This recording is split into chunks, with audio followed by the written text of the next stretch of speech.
Hi, I'm Chef James with Eat Naked. I'm going to show you how to do the sushi veggie roll. Okay, so here's your ingredients. You have the inside, and in our recipe we have quinoa, and it's pre-cooked. We have some spinach, and then we have some cucumber, we have some red bell pepper, we have some carrot. And these are all cut into thin sticks. I have my sushi wrap. Now you'll notice there's a kind of a slick side and then a rougher side, and I'm going to have that slick side pointing down.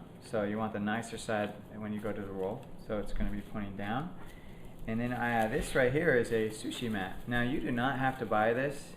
You can also use a towel that is been dampened. So I can either use this, or I can take a towel like this,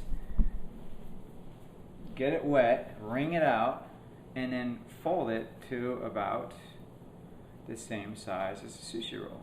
So I can also do that, and then use the towel. But today we're going to show you how to do it with a sushi roll. So there we go. To start, we're going to put about half a cup of the quinoa on the sushi roll, and we're going to only cover half of the sushi roll, the half that is closest to me. Okay, so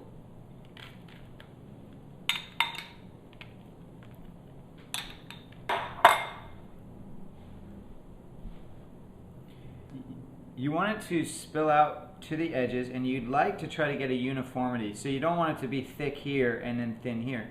You want it to be equal throughout. And if it isn't, then you're going to get a roll that is kind of wavy and it's just all over the place. Okay? And you can leave this little lip right here free of quinoa. There we go. Alright. And then we're going to put our spinach down, and you want to try, this is baby spinach, but if you can, get rid of some of those stems. And then we're going to put our julienne vegetables down, and you can do them one at a time, or you can just kind of do it hodgepodge like I am. Once again, you want it to be fairly even throughout.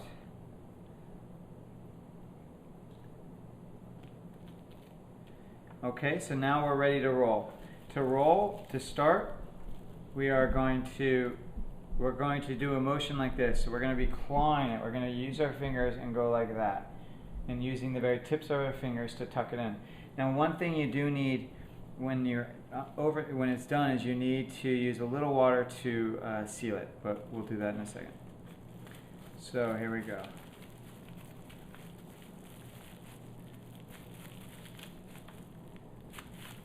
Alright.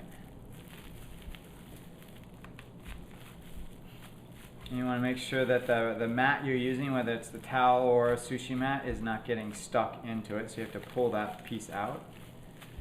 And I'm just literally, I'm forming the roll. That's all I'm doing right now. I'm forming it and tightening it up, because you don't want everything to fall out.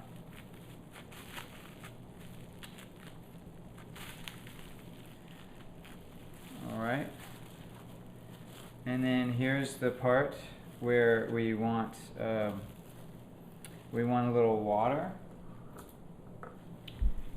And you can just dampen it with your finger. Okay, and there we go. You'll probably notice there's some plastic wrap around this sushi mat. That's just for cleanup. It's just for easier cleanup. If you have that plastic wrap around it, just means you don't have to clean the actual mat. Okay, so now we have our roll. Looks real nice, nice and tight. And then what you do is you clean your board. Alright, and then you slice it. It helps to wet the knife before you go to cut it. It makes it easier. You also want to make sure your knife is sharp. A sharp knife is a safe knife. A dull knife is a dangerous knife. I'm slicing it into my sushi size bite sizes. And there we go. Look at that. Looks good enough to eat.